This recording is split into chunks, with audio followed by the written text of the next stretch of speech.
Pasca viral di media sosial, arisan sosialita bernilai 2,5 miliar rupiah dibidik petugas pajak.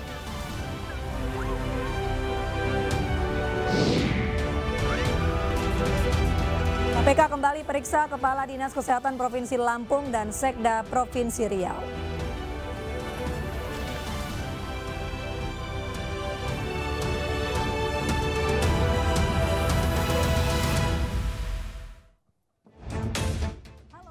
Selamat malam, apa kabar pemirsa? Eksekusi 4 rumah warga di Kelurahan Kalumpang, Ternate, Maluku Utara mendapat perlawanan dari pemilik rumah.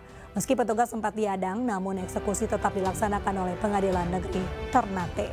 Bersama saya, Mirva Suri. Inilah iNews Malam selengkapnya.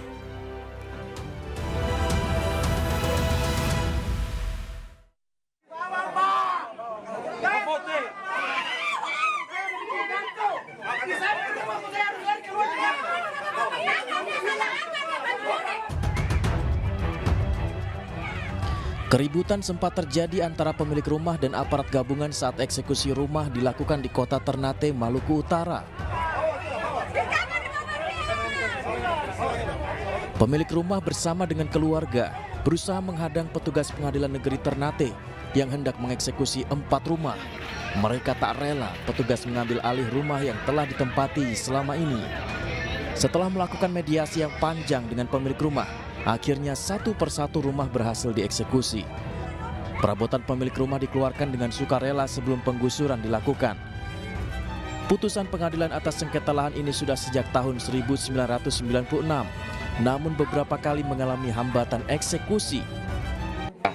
Namanya konstatering, pencocokan objek kalau dalam bahasa Indonesia. Setelah dilakukan pencocokan objek, ternyata yang dieksekusi hanya cukup, menurut pemohon cukup 4 pembongkaran. Sebelumnya pihak pengadilan telah memberikan peringatan kepada pemilik rumah untuk melakukan pengosongan rumah, namun tidak diindahkan oleh pemilik rumah. Eksekusi lahan sebelumnya berjumlah 9 rumah, namun karena pertimbangan pemohon, petugas hanya melaksanakan eksekusi terhadap 4 rumah. Dari Ternate, Maluku Utara, Ismail Sangaji, iNews melaporkan. Sekelompok pemuda bersama dengan unsur komunitas masyarakat membersihkan sampah di Pantai Teluk Pandeglang, Banten. Pantai Teluk di Pandeglang, Banten jadi pantai terekstrim dengan jutaan sampah. Pantai terburuk dan terkotor nomor 1 di Indonesia.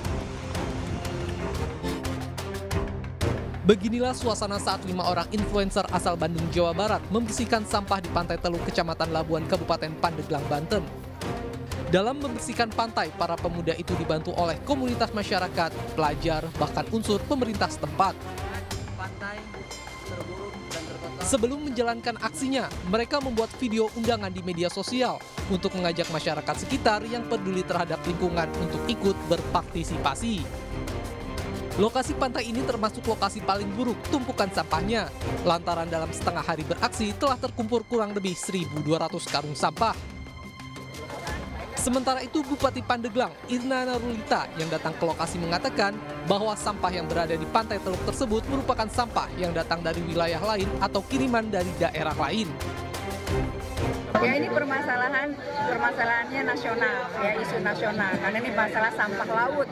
Kalau sampah laut itu kan dari berbagai penjuru yang masuk ke sini. Jadi bisa dilihat kualitas sampahnya tadi tuh, sama kuantitas sampahnya. Jadi saya harus duduk bareng dengan Pak Gubernur untuk mengatasi permasalahan ini. Bupati Pandeglang juga mengapresiasi para pemuda dan masyarakat yang sudah membersihkan sampah di Pantai Teluk, Labuan. Dari Pandeglang, Banten, Iskandar Nasution, iNews melaporkan. Pemirsa, pasca viral di media sosial, arisan sosialita bernilai 2,5 miliar rupiah dibidik petugas pajak. Seluruh peserta arisan akan diminta klarifikasi terkait pemenuhan kewajiban pajak mereka.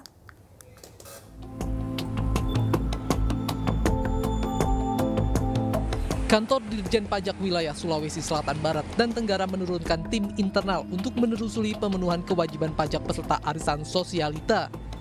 Hal ini dilakukan pasca viralnya kegiatan arisan ibu-ibu sosialita dengan nilai fantastis yaitu 2,5 miliar rupiah.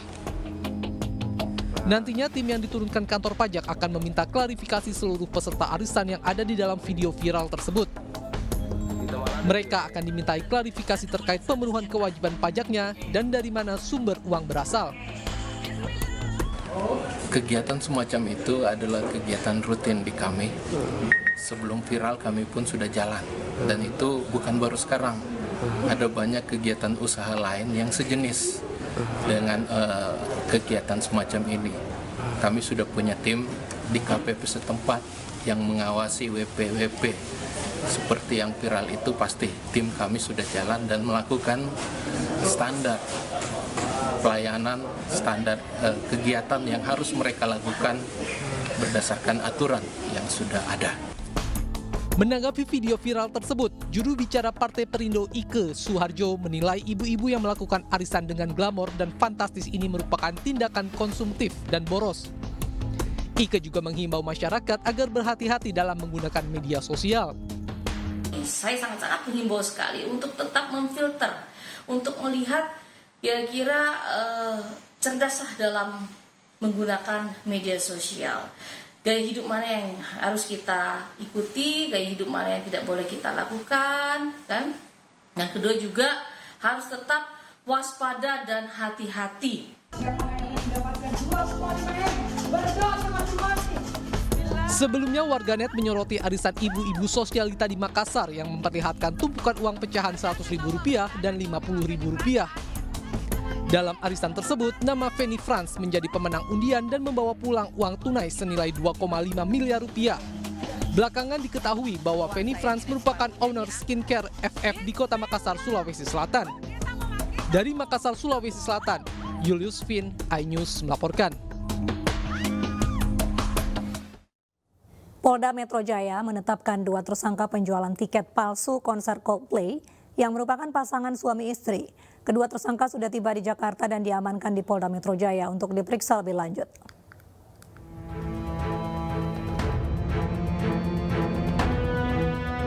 Ditreskrim Sus Polda Metro Jaya menetapkan 2 orang yang merupakan pasangan suami istri sebagai tersangka dalam kasus penjualan tiket palsu konser Coldplay di Jakarta.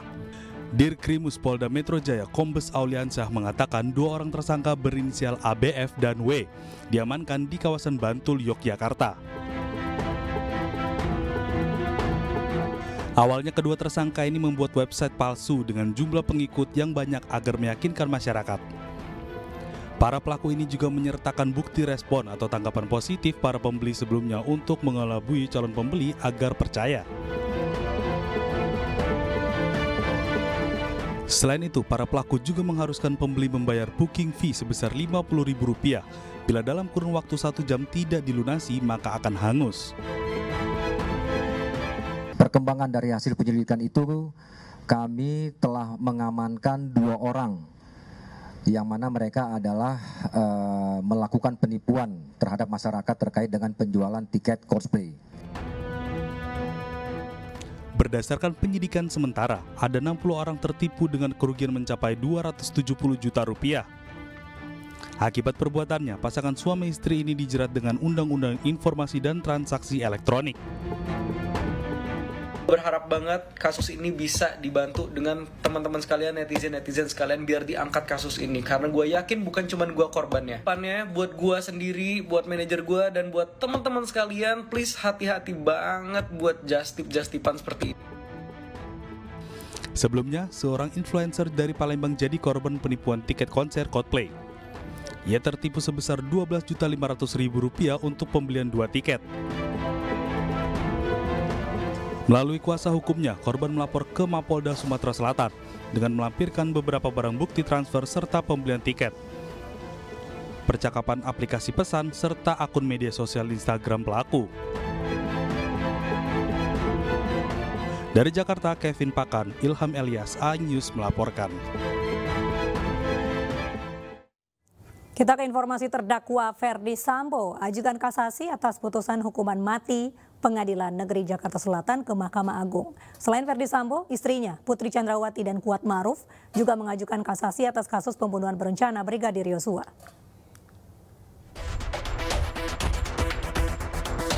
Tiga terdakwa kasus pembunuhan berencana Brigadir Nofriansyah Yosua Huta Barat, Ferdi Sambo, Putri Chandrawati, dan Kuat Ma'ruf resmi ajukan upaya hukum kasasi. Upaya kasasi ini dilakukan ke Pengadilan Negeri Jakarta Selatan. Kasasi tersebut mereka ajukan setelah Pengadilan Tinggi DKI Jakarta menolak banding yang mereka ajukan. Sebelumnya Ferdi Sambo mengajukan permohonan kasasi pada 12 Mei 2023. Sementara istrinya, Putri Chandrawati, mengajukan pada 9 Mei 2023. Sedangkan Kuat Ma'ruf mengajukan kasasi pada tanggal 15 Mei 2023. Keempat terdakwa atas kasus pembunuhan berencana Brigadir Yosua dinilai terbukti secara sah dan meyakinkan menurut hukum bersalah melakukan tindakan pidana. Sehingga Ferdi Sambo tetap dihukum mati, sementara Putri dihukum 20 tahun penjara, Riki tetap dihukum 13 tahun penjara, dan Kuat Ma'ruf tetap dihukum 15 tahun penjara. Tim Liputan iNews melaporkan.